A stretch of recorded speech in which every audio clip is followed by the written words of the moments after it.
What's up, guys? Jaden here, coming back at you with another GERD/LPR update.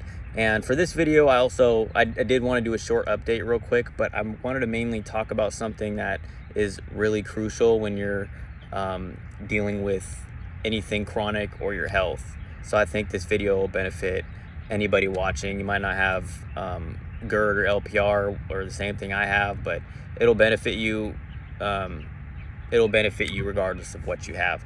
So first and foremost, my update this week, I'm doing a little bit better. I still have the cough up green mucus because I think I still have a little bit of bronchitis from the flare up that I had last week.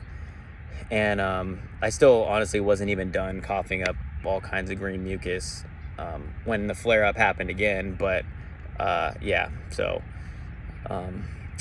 the mucus is clearing up now. I still have to do it every morning for a little bit, but it's not as bad as it was. So other than that, I took my SIBO test, so I'm anxious to see those results because I have been feeling very bloated, and I've been bloated for a long time, and I've had other GI symptoms, lack of energy, brain fog sometimes, and I think there's a connection between all these things happening. So I will be very interested to see what these SIBO test results yield, and hopefully that, I don't want SIBO, but if I do have SIBO, then that's a good indication that is what's still causing some of the reflux that's happening, or some of my remaining symptoms. So fingers crossed, hopefully I get some answers soon. I took the test, sent it back, so I should be hearing from the doctor sometime this week.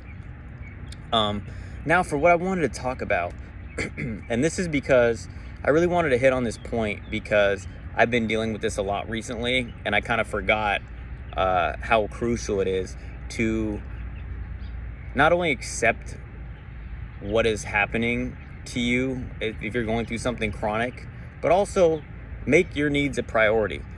Okay, when I first started getting sick, and I mean bad, not like when I first started clearing my throat a little bit, because when I was in the police academy, I was coughing up stuff and going like like a lot, okay, during lectures, and I tried to hold it in. That shit sucks, okay? I'm not only talking about that, I'm talking about when it gets really bad, whatever your symptoms may be. I don't care if you have cancer, I don't care if you have really bad stomach problems, acid reflux problems, if you need shoulder surgery, any kind of anything really. Make your needs a fucking priority, because nobody's gonna do it for you, okay? And I had to learn that shit the hard way, because I let my symptoms get so bad to the point where my last day as a police officer was me going to the emergency room at midnight. That's how bad, that's how long I waited, even though I knew there were signs that I should be like, okay, let's not let it get this bad. Let's get some answers behind this chronic problem that I'm dealing with so long. No, I was worried about what everybody else thought. Oh, well, what are my coworkers gonna think? I look fit and healthy. They're gonna think I'm lazy for taking time off work, or I'm the new guy. Like, who do I think I am taking time off?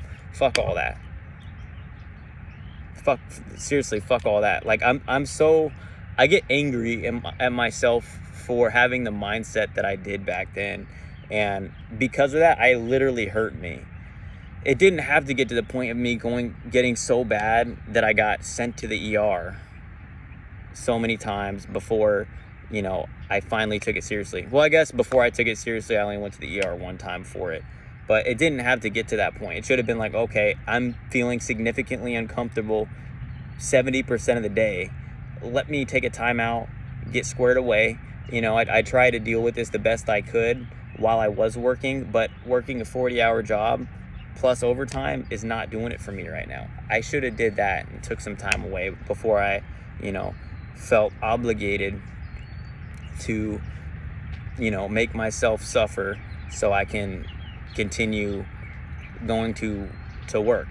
But I'm suffering. Like, you have to take care of yourself first. If you don't take care of yourself first, nobody's gonna take care of you.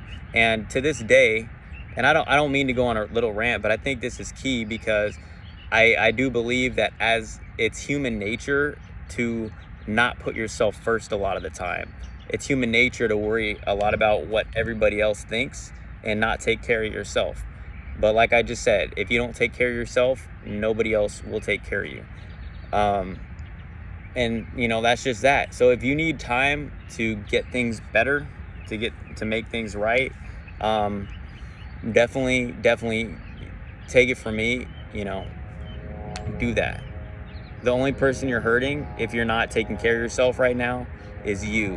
And health is literally the most important thing out there, to the point where when I was younger, before this whole thing started, I didn't know what pain was, man.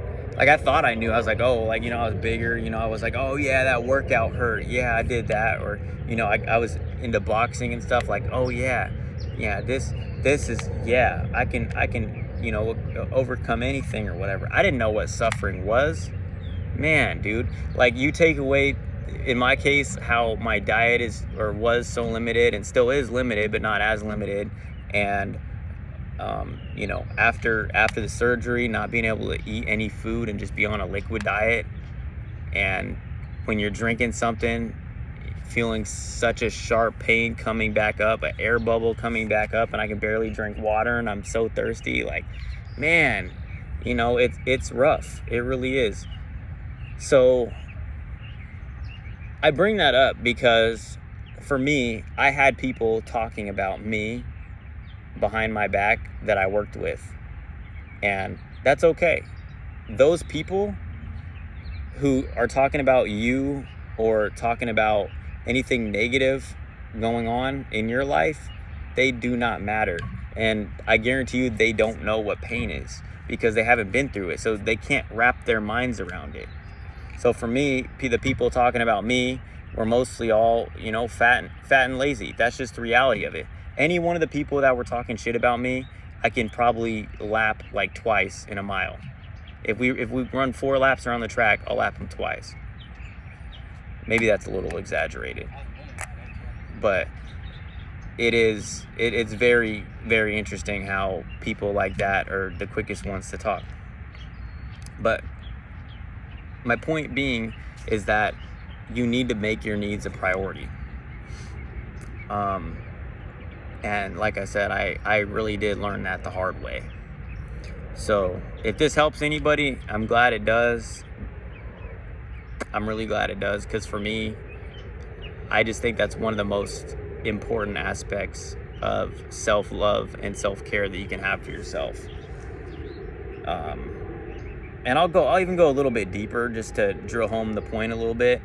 When I was growing up, I had a really big drive to be a professional basketball player. I wanted to play college and then professionally, and I put my all into basketball. And I have a family member who basically, he showed me love based on how I performed. And when I got injured and I had chronic knee injuries, one of the things that he could never let go is the fact that I just didn't play basketball. And he also, in the middle of it, he would tell me like, oh, well, just play some more, it'll go away. I got to the point where I couldn't walk off the court after a game of basketball. Like, I had to limp off the court. And that kept happening. And physical therapy really didn't help me that much. And also, I really couldn't take time off because this certain individual, he kind of pushed me a lot. And that's okay, but my point is there's a lot of parallels that happened from when I was a kid that I took with me to adulthood, and that's part of the reason why I didn't take my problem seriously. So, if you're like me and you got a problem, are in the middle of dealing with the problem, or maybe you don't have a problem or really that big of a problem, but this is just a reminder to put yourself first, because ain't nobody gonna put you first. And this goes for anything, relationships. You can't help yourself, or you can't help somebody else if you don't help yourself first. You can't. You got to take care of yourself first. So that's my little rant. I'm looking forward to getting my SIBO test results back. And yeah, if you guys have any questions, put them in the comments. I respond to all the comments, all the questions. And if you guys want me to talk about a certain aspect of what it's been like to deal with this. I know some of my videos are kind of all over the place. That's because I really don't script them. I just kind of talk off the dome about it. But yeah, I'm open to any suggestions you guys want to hear about. So I hope everybody has a good week this week. Make sure to kill it. Do your absolute best. Don't forget to put yourself first.